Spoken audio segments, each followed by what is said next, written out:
नमस्कार दोस्तों बात करते हैं खेसारी लाल यादव के बारे में।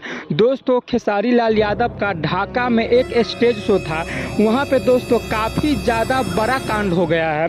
दोस्तों खेसारी लाल यादव का कहीं स्टेज शो हो और वहाँ पे मार न हो, ऐसा हो ही नहीं सकता है।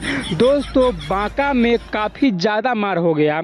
यहाँ पे दोस्तों जितने भी कुर्सी लगा हुआ था जनता को बैठने के लिए, सारा कुर्सी को तोड़ दिया गया है। और दोस्तों तोड़ने वाला कोई और नहीं था बल्कि जनता खुद था।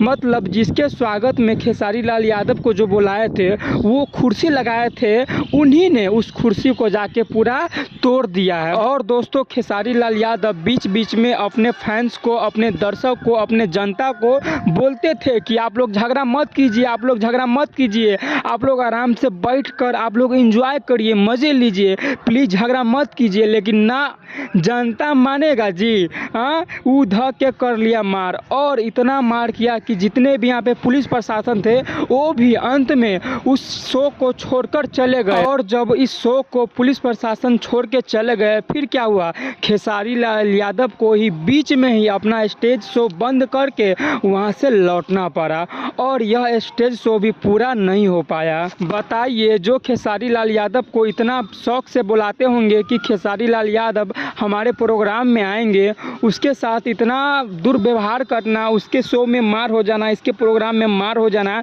काफ़ी दोस्तों दुख होता रहता है। क्योंकि आप ही अगर किसी इंसान को बुलाइएगा और उस इंसान के लिए अगर आमने सामने वाला झगड़ा करने लगेगा तो आप थोड़ा सोचिए कितना बेकार लगता होगा। और दोस्तों खेसारी लाल यादव को कोई भी अगर बुलाते हैं तो उनको कम से कम 50 लाख रुपया खर्चा होता है। बताइए, बेचारा का 50 लाख रुपया पानी में डूब गया।